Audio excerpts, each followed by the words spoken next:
question at the bar. Right. I bet you X amount of dollars. Coach, what a story. What a beautiful story.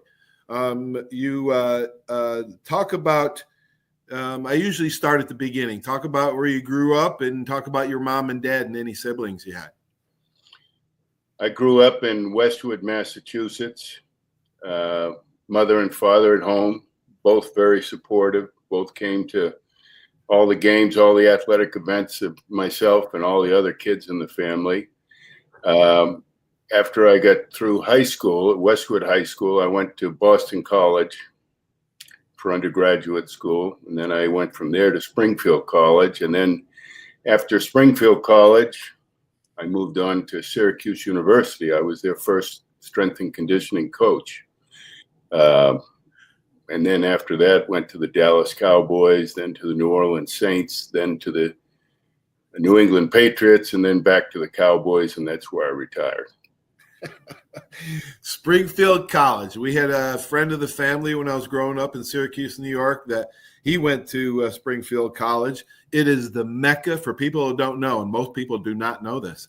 That is the Mecca for coaches. Actually, it was the origin of basketball, Dr. James Naismith, right?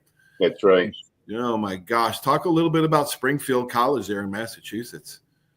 Well, it was really a great experience. I mean, one of the things that you had to do there, if you were going to be a coach, you know, they had the philosophy that you had to do it.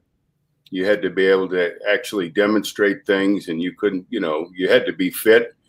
And I was a grad student there, and I had to take courses like, you know, baseball, and I had to take gymnastics, and I had to take all these skill courses, and some of it was pretty rough, you know. I was a dorm director, and I was coaching at the same time. I was a graduate assistant, so I was working with the track and field team, and I was in class with all the undergraduates, you know, the guys that I was coaching, and trying to do vaults and you know, get on the rings, and you know, I remember in baseball, the baseball coach had us. We would do a different position each day in a skill course, and we were doing third base, and he was telling us, you know, get in front of the ball and, you know, block it with your body. Don't let it get through to the outfield, and so on and so on. And he had a bat, and he hit real shots at you, you know. And so I'm out there at third base, and he hits the first shot, and it goes off my right shin. And that's the way to get in front of it. Then he gives me the second one, and it goes off my left shin. And I had golf ball welts on both shins. In that skill class, but it was a great experience. You know, they were great teachers, you know, in exercise physiology and motor learning and all of the disciplines, biomechanics, you know, that I needed to learn from in order to apply in coaching. Wow. Yeah. Kinesiology now. They're all kinesiology majors. You were the first strength coach at Syracuse. How did you get into coaching? Because I think you wanted to be a high school coach. Is that right? Yeah. Originally, when I went to Springfield, I wanted to be a high school phys ed teacher and a football coach. And I had actually coached in football while I was still in college at my old high school. I was a JV coach one year, and I was the freshman coach one year. So that was my goal. But then I got to Springfield, and I did my student teaching. And in the student teaching, you know, phys ed was really being de-emphasized, and you were getting graded on whether you wore a particular outfit to class. My first experience with as a rookie, you know, student teacher, I walked into the room, and the teacher said, "Here you go, you got them." There were 25 kids in the class. We were doing a class on bowling. There was one ball and one set of pins with 25 athletes. But anyway, I really realized then that it really might not be for me, you know, going to, you know, doing phys ed in high school. And at the same time, I was working with college athletes, you know, in the weight room and track and field. And it was like, boy, I was enjoying that. So my direction kind of changed. There's Mongo. Hi, there's Mongo. What's up, Billy? How you doing, Bill? Six-time Super Bowl champ, Billy. What's Jesus Christ, Mike? You were the man. Well, I was in the right place, Bill. Mike, let me ask you one thing off the air. Do you remember? We're on the air, Billy. Oh, you are? Yeah, Mike, remember this? I got some glare. Is that you as a shot putter? Yeah, you remember? You remember that? You remember what happened there? No. You don't remember? Remember, I think you were doing the field events for the track team, weren't you? Yeah, I was. Yeah. What was that? What was that? Were you coaching, or were you doing the strength, or what? No. I was when I came to Syracuse, I was the strength coach for all sports, and I was an assistant track coach, and I had all the field events in track and field at the same time. Wow. It was a 10-month appointment. I made $12,000 a year. Wow. So yeah, I coached track during my whole tenure at Syracuse, during my whole 10 years there. What? The whole 10 years you coached track? I did as well. Yeah. Now after a while, they took away some of the events and they got other coaches in there. But right to the end, I was still coaching, track. That's kind of how you became close to Mel Lee. Was Mel a runner? What was Mel? He was a triple jumper. A triple jumper. Yeah. Okay. And he went to a local community college, and he came to us, and he was a good triple jumper. Unfortunately, he blew his knee out and wasn't able to accomplish what he should. But as you know, Mel was, he's only about 5'6". I mean, yep. he was small, but he was a school record holder of the triple jump at one point before he got old. Who are y'all talking about? Mel Lee. He's a guy that Bill plays golf with, and a guy that I coached way back in the day, in the early '80s at Syracuse. Coach, is it true? Is it true? Billy was your first 500-pound bencher. I believe so. Yeah. Mike, oh my God. Mike, hey, Billy, go ahead. Mike, Paulie, I'm gonna bring back an old memory for Coach Mike, and I don't know if he remembers this. So, Coach, now you remember how I ended up throwing the shot for you. You remember? You remember what happened? No, I don't remember what happened. So Paulie, I'm standing. I think it was my junior or senior year. I'm in the weight room, right? Mike was. I'll tell you, Mike was the greatest, man. He used to go to dinners with us. We used to hang out. I mean, the guy's the most humble guy for having and Mike, I put you on the wall with the 4 of the best top strength coaches that ever coached the strength stuff, because the programs he put together, just to give you guys an outline on, because he'll never say this, the programs he did. And I remember this, and I stole everything from Coach Woicik that I used in my gym for the last 35 years. And all the programs, the 4-day week programs, the 3-day, the stuff he did was groundbreaking stuff. I mean, and he'll never say it. The guy won't say one word about that, but the strength stuff for us and for myself, coming from Coach Jensen, which gave me my base, to getting coached by Coach White, it was just what a transition. I mean, not many people could say that. Now, Mike, I want to ask you, before I get into that story about track, when you came into Syracuse, was the weight room, was it still in that little side room? Was that small room, or did we have the bigger room then? No, it was still in the small room. They were actually, at one point, I think it was under construction, and we were in like a garage or something like that, some of the equipment. So that was Paulie, no lie. We had, I think, 2 bench presses and 1 or 2 squat racks. You're talking about a Division I program. Yeah. Well, back Yeah. then, there were not a lot of teams that had strength programs. We're talking 1980. I mean, no, there weren't.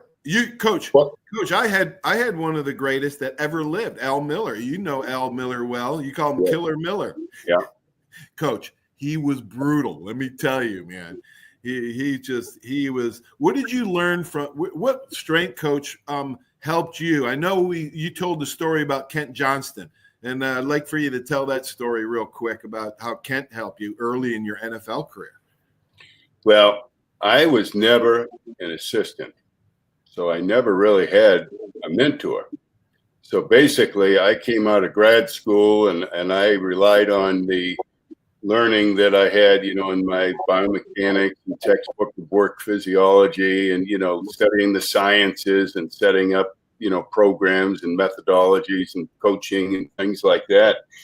When I got to the league, and this is the story that I told you the other night, we were at the combine the first year that I was there. And our general manager thought it'd be a great idea if I interviewed prospective players, to get an idea of their work ethic.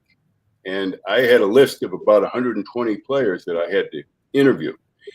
And it was mission impossible. I mean, you had all these other coaches that were already interviewing them. And the last guy they wanted to talk to was some strength coach, from the Dallas Cowboys, because they had positional coaches and head coaches and coordinators. And I mean, I literally would follow guys into the bathroom and talk to them while they were taking a piss. I mean, it was really, really tough. And at the same time, there was a coach from the Tampa Bay Buccaneers, and that was Kent Johnson. And he was doing the same thing, and he saw my dilemma. Now, I was a rookie in the league. He had been in the league. He was in the league before I was. Right. And he came up to me and he said, Mike, what kind of questions are you asking him? And I said, well, just basic stuff about, did they lift weights? Did they have a program? What kind of program did they have? What were their best lifts? Just general information. He said, well, I'm doing the same thing.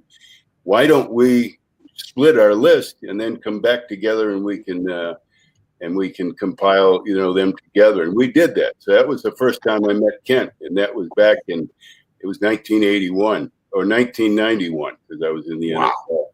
Wow. And, what a good friend he was. Now, Al Miller, you bring up, I used to sit next to Al Miller at what we called the bathing suit contest at the combine. That's when the guys would stand up there and they'd have their height and weight and, they'd be in underwear. Yeah. And Al would save me a seat every morning next to him. And he was one of the guys that I would get information from. Another one was Johnny Parker. Oh, yeah. Johnny Parker. That's right. Yeah. With the Giants. And he was very, very, they had just won the Super Bowl, my first game with the Cowboys. And he walked across the field to welcome me into the league. He was really a class guy, and he was a guy that I would actually go down to New York every off season and visit with him, and we'd talk shop for a full day, every year. And then Dave Redding was with Cleveland, I believe, at the time. It might have been Kansas City, but those were the guys that I kind of called, and because I was a rookie at it. I had coached in college, and now what was different about the NFL, and we did a lot of the same things in the NFL, Billy, that we did in college, Wow. Strength is strength, power is power, speed is speed. So it was kind of something I want to ask you about the differences and the other thing I want to ask you, Mike, when you had the programs, you made these programs for us. Now, some of them were 4-day programs, Monday, Tuesday, Thursday, Friday. Others were Monday, Wednesday, Friday. There was a school routine or a 3-day routine. Now, the stuff you had, they were, now, Paul, you got to understand, they were 16-week programs already gauged right to the end. And, how did you, were those things that you came up on your own, or how did you come up with the percentages of all that stuff? Well, I read a lot, and a lot of the information that I got, I was a track athlete, and I didn't have anyone to guide me in the weight room. So I read Muscle and Fitness and Muscle Training, and I had, periodicals. There was a periodical called the Yes's Sports Review, which became the Soviet Sports Review. And they came, they had articles on training. And then obviously when I was at Springfield, we took courses on, on those things as part of our exercise physiology. You had section on speed training, you had section on, doing agility training, you had section on weight training, progressive overload. And so basically with those sources, and then when I first got into Syracuse, one of the first things I did was I sent a letter to all the top 20 teams in the college, to their strength coach, and asked them if they could send me their conditioning program. Wow. And some of them did, some of them didn't. But I remember one of the greatest influences was Nebraska, Boyd Epley at Nebraska. Yep. And he sent me. They had a book, and I'll tell you, I learned so much from the feedback. So I got feedback from other coaches, and as well as my studies in grad school, and and reading on my own and experimenting on my own. So that's kind of how I came up with things. Coach, was that Nebraska guy, Redding, Parker, Miller, and Woicik? Those, I think, are the 4 or 5 on the Mount Rushmore of strength coaches in the United States. That's quite a company, Coach. It's an interesting dynamic, how strength and conditioning has changed over the years. Coach, talk a little bit about how strength, power, agility, balance, and movement, and I think the shift now is more towards balance and movement in that emphasis. Is that true, and how has it changed so much?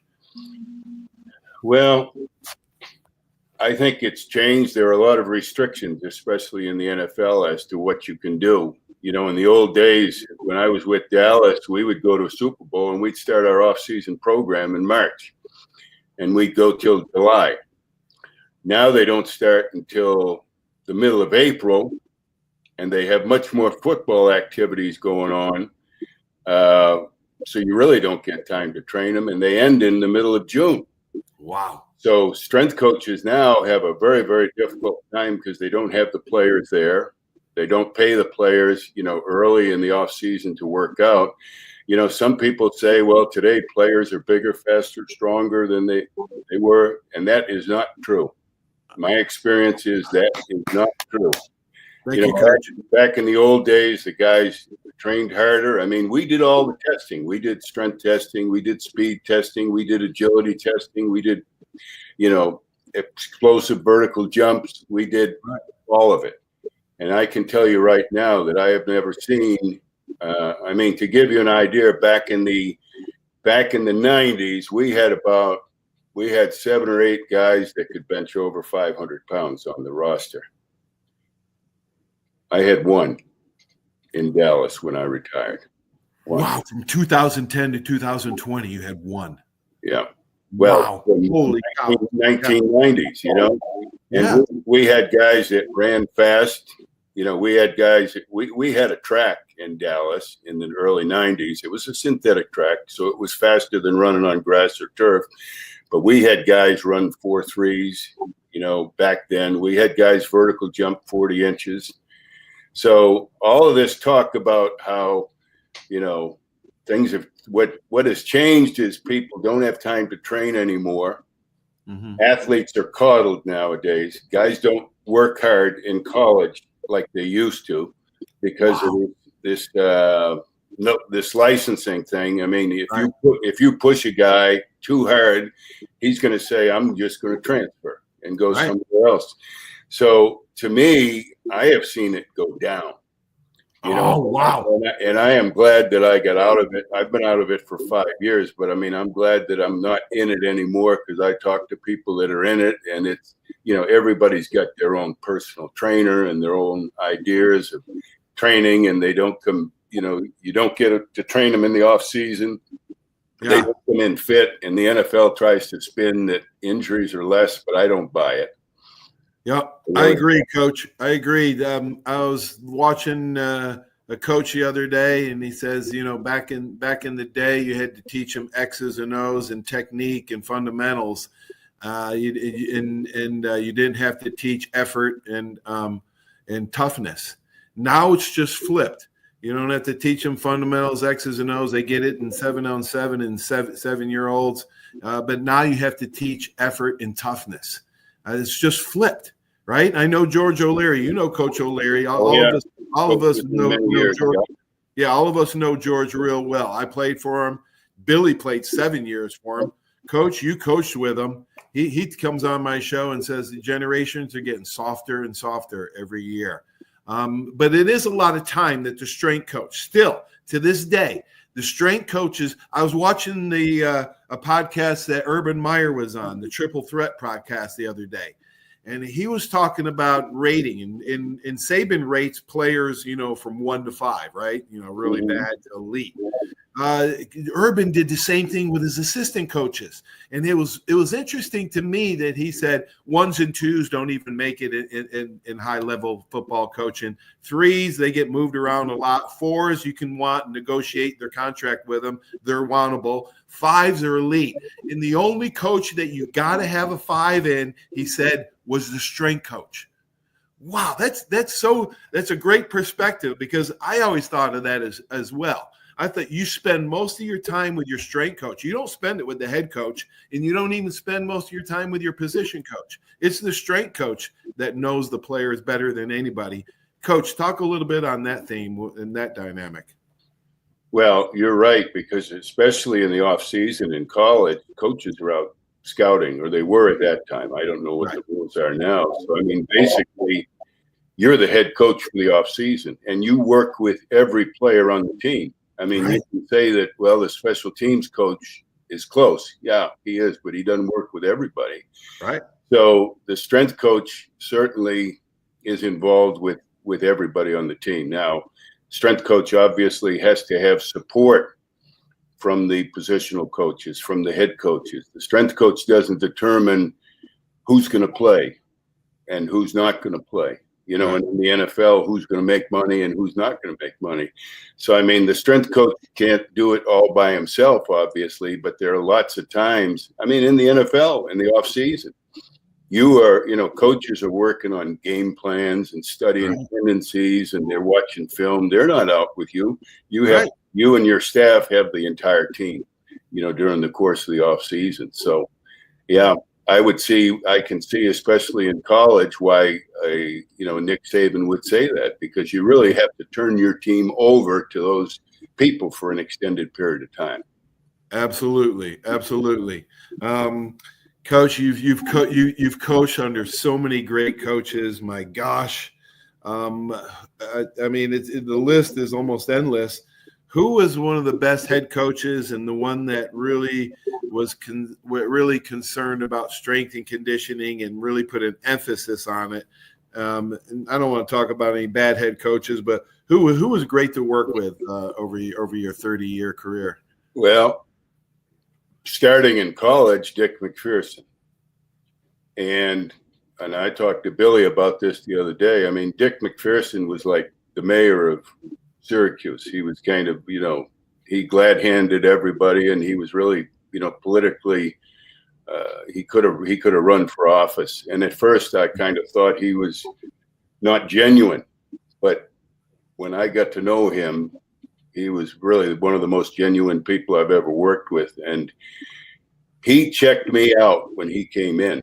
See, I was hired by the staff before. Mm-hmm. And he checked me out. He had a buddy of his. He had come from the NFL, and he had a buddy from the NFL come and say, "Come and check my guy out here, because I don't know anything about strength and conditioning." And so he had a guy come and check me out, and evidently the guy gave me the green light, because after that, for 9 years, anything that I said was law. Wow. Dick, he was just tremendous. He was supportive. He believed in it, and their coaches did. The support I got, the players all knew, and I think Bill could attest to this, that Mac was behind what we were doing. Paulie, back when Mike was, and I remember Mike coming in. I think, Mike, you came in when I came in. I think it was, right? You came in the same year, and Was it 80? 80.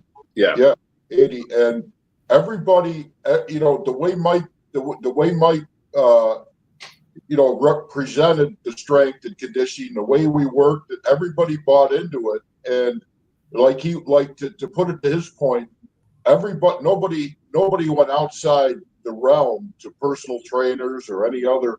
Everybody bought into that same program, and Yeah.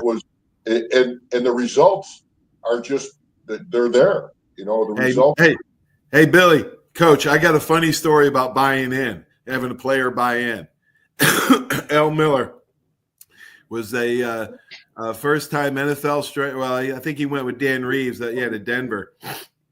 And he was a rookie when John Elway got drafted. And John Elway, so the owner and the coaches, Dan Reeves, told Coach Miller, you got to have a sit down with John Elway and have him buy into the strength and conditioning program because he's really never lifted or anything. So Al Miller's thinking, all right, I better have this meeting go well, right? So he calls John Elway into his strength and conditioning office, and Al says, well, John, you know how he talked. Well, John, if you work out with our program, you're going to be able to get back in the drop a little quicker and be ready to throw the ball. And John says, well, they tell me I'm quick and I'm too quick as it is. Well, John, if you work out with our program, I'll get you a lot stronger. Your arm will be stronger. You'll be able to fire those passes faster than you do. And again, John says, well, the receivers complain all the time that the balls are too hard as it is. So Coach Miller's like getting frustrated. And Coach Miller says, I got to get him to buy into our program. So he says, John, if you work out with me, he says, your career will last a lot longer. You prevent injuries and you won't be injured as much. John Elway stands up, looks him in the eye, shakes his hand, said, Coach Miller, I've been waiting for somebody to tell me that. So it just took a while. That's what the buy-in sometimes takes. But he said John Elway was a beast in the weight room all those years. Yeah. Well, Coach, who was a beast in your weight room? You had so many players, right? You coached Art Monk, right? You had Art Monk. No. You missed Monk? I missed Art Monk. Donovan McNabb. That was after me. Marvin Harrison. Did you have Marvin? Marvin was after me. Coach, who was a great player at Syracuse besides Mongo? Mongo. Well, Mongo, Timmy Green. Tim Green played. Mike Charles played. Paul Fraze played. Donnie McPherson was there. Robert Drummond, Darrell Johnston, the Moose, who I had with Dallas. Oh yeah. So there were some good players at Syracuse, and then obviously with the Cowboys in the '90s, I had all the famous guys, Troy and Emmett and Michael and Jay Novacek, and that offensive line that was probably the best I've ever been around. Oh gosh, Coach, talk a little bit about Irvin and Troy and Emmett, because Emmett's from here in Pensacola. So it was my rookie year when Emmett got drafted, and Emmett came in, and you talked about Al Miller. As a strength coach, you're trying to sell these guys on what you're doing. Yeah. Because if they believe in what they're doing, they're going to execute the program and they're going to get more out of it. Right. And Emmett was, he came out of, Pensacola. He was our first round draft choice, and he was very strong. He was a power lifter in high school, and he had done like a 500-pound competition squat, when he was in high school. This is a running back. Wow. So he came into the league and he didn't feel that some of the stuff we were doing was totally necessary, especially, during the season. And I had some conflict with him to get him to work. And then he had to, it was hard because he made Pro Bowl as a rookie. So what do you say to the guy? You're going to play more? No, that doesn't work. You're going to start? No, that doesn't work. You're going to be Pro Bowl? Nope. Yeah, I already am, Coach, like you talked about with Elway. Well, Emmett started to have some injury issues, and he started having some hamstring problems, and he didn't miss games, but he was missing practices, and that really turned the light bulb on. and then he was just a great worker, after that. Wow. We talk about Michael Irvin. Michael Irvin had blown his knee out the year before I came. And before I came to Dallas, I was still in Syracuse finishing up the off-season program. Jimmy Johnson called me and said, "You got to connect with this guy, Michael Irvin," because he reacted very badly to his surgery. He was very depressed, and he didn't do the things that he needed to do early in the rehab. And as a result, his knee was locked up. He had to go in and surgically have some of the adhesions broken up in his knee because he didn't have flexibility. Wow. But anyway, I can remember, Jimmy saying, "You got to talk to this guy." And, Michael Irvin, him, he's flamboyant, he's loud, he's braggy, and everything that I'm not. And I was like, "Oh, crap, what am I gonna do with this guy?" But it turned out that that's probably the best guy I ever worked with in my career. I mean, Wow. the hardest worker, Wow. What a story, Coach. Yeah. And he came back from that, the first year back from that injury. We were at training camp, and I was sitting with the coaches when they were making cuts. And there were coaches on that staff that wanted to cut Michael Irvin. And Jimmy Johnson came to me and he said, "Mike," he said, Jimmy had him in Miami, if you go back history. Yeah. And Jimmy said, "I can't cut him. Can he come back from this?" And I said, "Yes, he will. In time, he'll come back." He was just, the season came too early, and he was still limping a little bit on that knee. And of course, he did come back, and the rest was a Hall of Fame career after that. Wow. Paul. Yeah, buddy. Yeah, Billy.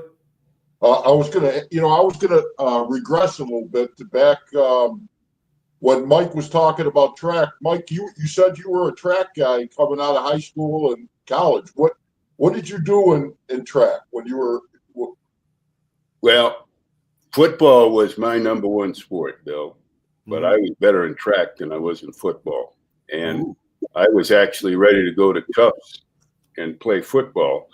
But my senior year, I did well in the discus throw. Okay. I got a scholarship from Boston College to be a discus thrower. So I threw the discus. That was my best event. I threw the hammer, I threw the shot, and that paid for my college education. Right. Okay.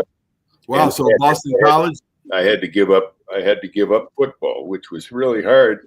Oh, That wow. was my first love. I did track just to kind of stay in shape for football. Right. I was better at track than football. Now, Coach, while we're on the subject back at Syracuse, how'd you get along with who was the AD then? It was Jake Krauthamel. It was Krauthamel, yeah. How did you get along? Krauthamel was a very tough guy to get along with for a lot of people. He was tough. He was tough, but the one guy that could get Krauthamel to do anything was Mac. Right. So I would go to Jake and I'd say, "Listen, Jake, we need this and this and this for the weight room," and he would kind of dismiss me and say, "Oh, you want to just expand your kingdom? You don't need all that crap."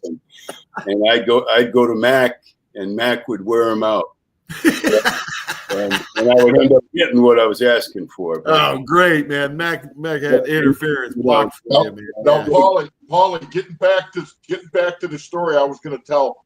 I don't know if Mike remembers this. So I was probably a junior or senior. I mean, I haven't picked up a shot in probably 3 or 4 years. So I remember Coach O'Leary telling me, "You're not at Syracuse to screw around with the shot and distance. That's over with." Now I was a state champ in both, and I went on to nationals and worlds and threw the shot and disc. But it was hard for me to put that down, even though it wasn't my top sport. But I kind of grew to like it in high school because of Jensen and stuff like that. So I remember Coach O'Leary saying to me, "If I catch you with a shot in your hand or screw it around there, we're gonna have a problem." So I'm in the weight room one day, I know Mike don't remember this. Mike walks in with this jersey, the track uniform. Hands me a jersey. They had a meet going on in Manly Fieldhouse. I don't know if it was the indoor Big East. It was an indoor match, right? So I look at Mike, and I'm standing there, and I'm going, Mike, I can't, I'm thinking of Coach O'Leary, right?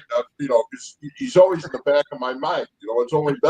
I've been with him 7 years. Mike goes to me, he looks me in the eye, and he goes, Coach O'Leary's off on a recruiting trip. You hear me say?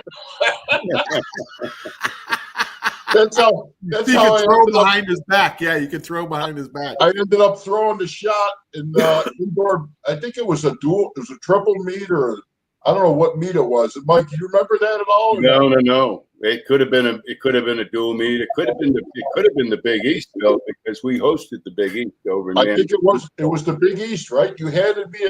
I had no uniform, just a jersey, and I never picked up the shot, Paulie, since I was a senior in high school, and I ended up second or third in the shot. Yeah. Oh, I remember you played. Yeah, and I think it was the Big East, because I wouldn't have done that for a dual meet or a regular. The Big East was a big deal. Mike, just so you know, Coach O'Leary did find out about it, and I paid for it. Hey, Mike, we tell Coach O'Leary stories all the time on our Wednesday night show. But do you have a Coach O'Leary story that's a little bit out there, like he could be? I got one that I don't know if Mike remembers this. This is something that I haven't told, and I kind of don't say nothing about it much anymore, and I won't get into the particulars. But I remember when we used to go in the weight room. After we'd have the game on Saturday, then Sunday we would come in for film, weights, and running. And I remember after I think it was my senior year. Now the Pearl Washington was the same year as us. The Pearl was a basketball player. Everybody kind of knows who it was. And we're in the weight room, and I remember O'Leary used to come in the weight room and just hammer the four of us. It'd be sitting on the bench. It'd be me, Timmy, Jamie, and Blaze. And he'd, win or lose, no matter what happened, he'd bust our balls. And behind him, walking in, was the Pearl, standing behind him, like off about 10 feet from him, making gestures, like giving us the finger, going like this, just being, Mike, do you remember how the Pearl was? He was just a ball, just a rest in peace now, but he was just one of those guys that was just ballsy. He had no fear. And I remember sitting on the bench, and O'Leary, the Pearl was safe because he was behind George. George didn't know he was there, So I remember Kimmel looking over at me and going, one of these days, I'm going to get that son of a bitch. And he goes, he's never going to do that again. And when George would turn to walk away, the Pearl would take off right through the field house, behind him. So we couldn't do nothing with it. I mean, I don't know if you remember the whole thing that went on, but one day we ended up, George went out the back door, and the Pearl thought he had a big enough lead on Kimmel, but Kimmel ran him down, because Kimmel ran like 4 or 540 and caught him in the middle of the field house. And the rest of it, I won't tell, because it was kind of, the Syracuse PD showed up. There was a whole deal with Coach Mack, Coach Boeheim, O'Leary. They had us in the offices. They separated us. Oh my gosh! But George, I remember George, looking at me and Jamie before we went in and say, whatever happens, just say you don't know. Well, I have an O'Leary. I mean, I have a lot of O'Leary stories. George was very, very supportive of what we did in the weight room. Oh yeah, season. And back in those days, if a guy would screw around during the week, I would tell I'd tell Coach Mack and their positional coach, and they would take care of the discipline. And I remember remember Robert Burnett. I think he was after you, but he was a defensive lineman, but he had done something that was wrong, and George had him. And what he did was he pulled out a boombox, and he put country music on, and he had Burnett we had the stairs out in Manley Fieldhouse. He had them do the stairs, on all fours, to the boombox, up and down, And I mean, I was worried he was going to get hurt, because he was so exhausted. But he's going crawling on all fours, up and down, over and over and over and over and over again. And I'm going to tell you, I don't know. Hey, he had Billy. He had the D line. He watered at 30 degrees one time. He watered the field and made those guys with shorts and shirts go out and do bear crawls. I was just gonna, Mike. I don't know. Mike was probably home having a beer when this shit went on. But he would call that Sunday thing outside on the turf threshold day. How you deal with pain, your pain threshold. You get in your stance for 20 minutes. You want, you're soaked. It's freezing. It's mental pain stuff. I mean, how much 7 years of that shit? How much can you endure? Coach, he had us up. Coach, I don't know if you knew this, but O'Leary was way ahead of his time when it come to the weight room in high school. We were up lifting weights in the morning before school. No other team in Syracuse was doing that, and that's I really believe because of the weight room. That's why we dominated teams in high school. Yeah, I'm sure it had something to do with it for sure. Yeah. Mike, when we were in high school, I mean, this is something O'Leary, Coach O'Leary didn't. He understood that weights were important for the game. He didn't understand the whole, the what to do or how to do them, but he knew that they were important for the strength part of the game. So at our field, he would bring bars out on the practice field, and we have three guys around the bar doing isometric, like negative stuff with the bars. We do bicep curl, we do presses, we do just negative isometric shit with the bar. He was famous for that circuit workout. Yeah. Like a 30-minute circuit, and you never get any rest. Yeah. He was definitely ahead of his time, that's for sure. He was brutal too, Coach. He was just, so he got me ready for Alabama. And when you better be ready for Coach Bryan and Al Miller, because both of them were as brutal as O'Leary. And we were going. I remember Al Miller. We were going into Coach Bryan's last game, 1982. We had all meet Christmas Day for Liberty Bowl in Memphis. And Coach Bryan knew that we'd be drinking and eating the last 4 days. So he said, Al, I want you to run them. So Al Miller run us so much that I think an offensive lineman pulled a hamstring. And the guys were puking right and left. I don't even know how I survived it because I only had 2 hours sleep after staying up all night drinking tequila with my brothers and my friend. So I flew to Memphis with a hangover, and then we go run. So Coach Bryan comes over to Al after everybody's just destroyed. And after about 45 minutes of running straight, Coach Bryan said, Al, I told you to run them, not to kill them.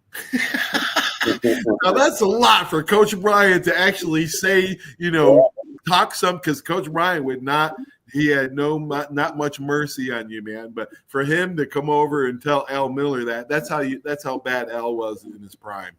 Just brutal. Well, players nowadays would cringe at the thought of what went on back in the old days. I mean, I remember, our players complaining about training camp. When I was with Ditka in New Orleans, we had double sessions. We did that 13 days in a row. Double sessions, full pads. I mean, and our guys now, with the collective bargaining agreement, we could only practice once a day with pads. The other day had to be a walkthrough, and every 4 or 5 days you had to give them a day off, and these guys are complaining.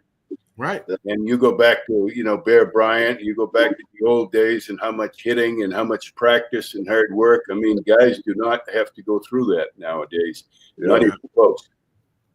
Yeah, wow. Mike, now, Paulie, back when, I got memories back when, Mike was more to us. There, you always had your kind of group of 10, 15, 20 guys that really, really bought into the strength room, and I think Mike understood that out of the 110 on the team, you had that percent that bought in, that percent that just did it because they had to, and the other percent that didn't want nothing to do with it. Now, you know, and the thing I remember with Mike was not only of all the knowledge and all in the programs and just you could see where you were going with your workout. Like you look at that workout, your day one, and you look at day 16 weeks. You seen your bench was at 460 or 440, your squat was 600 or whatever it was.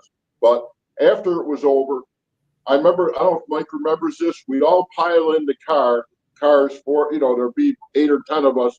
We go to Jack Appleseed's for all you could eat chicken.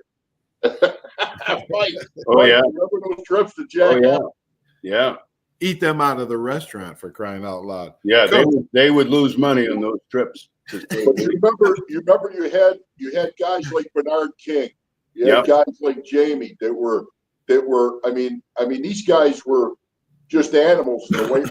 I mean, and it showed on the field. But you had that group of guys that didn't want nothing to do with the weights. How did you handle those guys that didn't want anything to do with none of that stuff?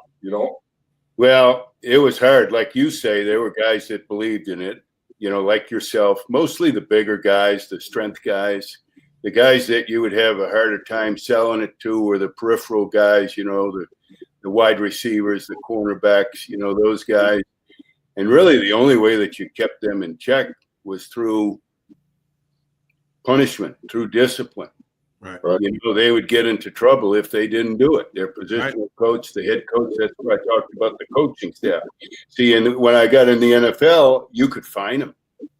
Right. The guys don't want you to get into their wallet. So, I mean, you could control it. They had bonuses tied into their off-season training program. Oh, yeah. You could avoid the bonuses. So you could get into their pockets in the NFL. In college, it was a matter of you had to try to sell them that, hey, this is going to help you. Your positional coach has to help. The head coach has to help. If guys don't show up for workouts, there have to be consequences. If guys screw around in workouts, there have to be consequences. And that's where your coaching staff has to be behind you in college, because as a strength coach, you don't have that ultimate authority to take a guy's playing time away. One guy I want to mention, I want Mike to talk about, that I thought was one of the toughest guys I ever. He welcomed me to Division I college football, and I'll there's a lot of them, but one guy sticks out in my mind, and I know Mike had him in the weight room. I only had him for a year or two, but that was Joe Morris. Oh yeah, Joe was. I mean, for the strength, I could tell stories about trying to tackle that son of a bitch, and I mean the strength he had in his core and bench, everything. What was he like? I'm like, I don't remember Joe as much as in the weight room as probably you do. Oh, he was a good lifter. And he went on to the New York Giants and had a great career there, but he was a good, strong lifter, and he ran track for us as well. Right. He actually had the indoor 50 record for a long time. And when I first got there, I didn't know anybody, and Joe Morris would bring an apple every day he came in to me, because sometimes I wouldn't get out and get lunch or whatever. But Joe, of course, his brothers, Michael, Larry, came to Syracuse. They followed. Now Jamie went to Michigan, but I got to know him. Wow. But Joe was a great lifter. I mean, had strong legs, and one of the reasons that he was built like a block, if you remember. Yeah, he was like 5'7", 205 or something like that. You don't have to remind me, because I was on my back a couple times. I remember grabbing as he ran me over. Now I come out of high school. I remember him as he ran me over. I had a hold of his hamstrings as he's running me over, and I never felt. And I tell this story to this day, Paul. I tackled all kinds of. I tackled guys that were all. I grabbed onto his hamstrings, and it felt like I was holding on to just two 4x4s. There was nothing. There was nothing to. I mean, the guy was just incredible. Oh, he was a block. Yeah. Yeah, he was and he was a hard worker, and he, of course, had a great NFL career. And I still used to see him. He used to be when I was in the NFL for 30 years. Whenever we'd play New York, he would be the uniform violation guy on the Giants. So I would get to say hello to him, but I haven't seen him in years now. Paulie, what a family you got, and they're all great guys. And we had three of them at Syracuse. We had Michael, who was like, I mean, we didn't have a quarterback that could throw the ball to him because the frickin' guy, what did he run, a 4.25, 4.3? Well, he was a world-class sprinter. I mean, wow. he was. You may remember when Ben Johnson set the world record, and Carl Lewis was in the meet, and it was in the Soviet Union. Michael Morris was in that race. Oh, yeah, I remember that. Michael was fourth in that race. Wow! So Coach, he was a world-class sprinter. And Coach, you won 6 Super Bowls. I got to ask you about them. What one's the most memorable? And what one was the most improbable? Just talk a little bit about your 6 Super Bowl wins. And where are your rings? Where are your Super Bowl rings? I have 1 ring here in Dallas, and I have 5 of them in a safety deposit box up in Massachusetts. Mike, I don't have any. Hey, most people don't have any. Most people don't, Bill. Yeah, most people don't. The one that I probably cherish the most is the first year. Yeah. Because that was the most exciting. The most improbable, I don't know. I mean, when I was with Dallas, we played Pittsburgh, and we really got outplayed. But they threw a couple interceptions, and we ended up winning the game. I remember the first year, probably the most improbable was when we played the greatest show on turf. When I was with the Patriots, and we played, the Rams, right? And they were loaded, and they were favored by a lot. And I can remember sitting in the meeting. Now, I had been in Dallas, and we had won 3 Super Bowls, and we were pretty stacked with talent. And I can remember sitting in the meeting before that Super Bowl with the Rams and looking around the room and saying, "Are you kidding me? We're here with this group." Well, as far as the talent goes, now we had good players, don't get me wrong, but we didn't have anything like we had in Dallas. And then we went out and we upset the greatest show on turf. So that was probably the most improbable victory. So Tom Brady, tell me a Tom Brady story. There's some Bill Belichick, Adam Vinatieri. I mean, we could go on and on, but talk a little bit about your New England Super Bowls. Well, Tom Brady was not very physically gifted. I mean, you've seen the pictures of him in the combine and so on and so on. Tom became a zealous worker in the weight room. Now, late in his career, he kind of went away from the weights, as you know, if you listen to any of the dialogue. But I think Tom was in about his 8th year. He would, during the season, I would have those guys lift twice a week. He would lift 3 times a week, and I couldn't talk him out of it. Wow. I mean, he would lift 3 days a week during the season, and it wasn't until about his 7th or 8th year that I got him to back off a little bit and go down to 2 days a week. He was very physically weak when he came, and he worked very hard. I mean, he did all the lifts. He was as hard a worker as anybody. First guy in, last guy out. Wow. He was just tremendous, and right from his rookie year, I mean, he was a low draft pick. He was not expected to be much of anything, but he had a persona. He had a presence about him even then. And obviously, Bledsoe got hurt, and he got the opportunity to go out there, and he never came off the field. But he was just a tremendous worker. Coach Belichick, Adam Vinatieri, Randy Moss. Did you have Randy Moss? I had Randy Moss, yeah.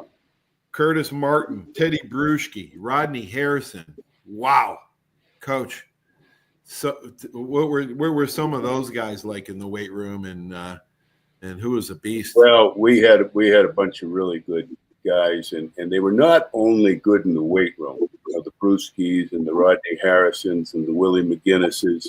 Mm-hmm. They were leaders of men, and they, we're in an era right now where players do not want to be a player hater. So if I'm on your team, Bill, and you're not pulling your weight, I'm not going to go up and say anything to you because I don't want to be a player hater. Right. Back then, they didn't care. All they wanted to do was win. And if a guy was slacking in a workout, I mean, I tell the story when we were in Dallas, we would do what's called a metabolic workout, which was a running workout. You'd actually run a street and then you'd jog back. And I tell the story, Kenny Norton would be out there, and he was a linebacker. And if those guys were lagging coming back, he was ready to fist fight them on the field. Wow. I mean, as a strength coach, I mean, that's the kind of leadership that you need in your locker room. Right. That's the kind of leadership that I don't think a lot of places have anymore. But we had it in Dallas in the 90s when we won 3 Super Bowls in 4 years. We had it with the Patriots. And those guys wouldn't take any crap. Right. From other players. And they weren't concerned about, oh, you're being coach's boy, by ripping me. No, I'm being a teammate that wants to win. And so the Rodney Harrisons and the Teddy Bruschi's and the Willie McGinnises, and Adam Vinatieri worked as hard as any non-kicker. Wow. Bill knows from being around it, kickers are kind of a different breed. Right. But, I mean, Vinatieri would be out there winning the sprints when we'd be in the off-season program. He'd be out there the top agility position. I mean, he'd lift the weights. Adam did everything, and he was a tremendous. I know you've probably seen that clip where he ran down Herschel Walker. I mean, it's a very famous clip. Right. Well, Adam Vinatieri was an athlete. He was not just a kicker. He was a great athlete. Wow. So was Lawrence Tynes, a kid from here in Pensacola. Lawrence Tynes was a great athlete. But, Coach, I like that. I'm so glad you mentioned that, because the importance of the players policing the locker room instead of the coaches. There's a difference. And you just mentioned it. You mentioned 3 Super Bowls you won in Dallas where the players policed the other players. Yep. You mentioned New England where you won 3 Super Bowls and the players would not stand for a lack of effort because they wanted to hold everybody accountable. That is leaders, and that's what makes the team special. Billy, you got a comment? Let me get one thing in before Mike goes, before we wrap. I mean, Mike, I want to back up a little bit, and I want to get your thoughts on going back to the 80s right up to now about the anabolics, about the drug enhancement, about the HGH, about all that stuff from the anabolics right on through. What was your experiences of guys maybe on that, knowing about that, not knowing about what? I remember back in the 80s, it was a big, the anabolic stuff was a big thing. And then working up into the creatine and then the HGH and now whatever they're doing now. Well, obviously in the 80s, it was rampant. And you would know better than I how much it was taking place with the athletes at the time, because guys wouldn't tell me. But I mean, I would see athletes that would make gains that were beyond what I thought they could normally make. When I got to the NFL, that's when they banned steroid use. The year that I came to the NFL, they actually banned it and they started testing for it. Oh, wow. So, and there were athletes that had been very prominent that were no longer able to do it in the NFL, because without steroids, we had an offensive lineman that I won't say his name, but he was a big, steroid user, and he was a big lifter, before I got to Dallas. And when they took his steroids away, he just shriveled up. And I mean, I used to joke with him that I could outlift him, as a strength coach. And he didn't last very long in the league. Now, as far as the other stuff, I think people have always been dabbling, with the HGH or, whatever.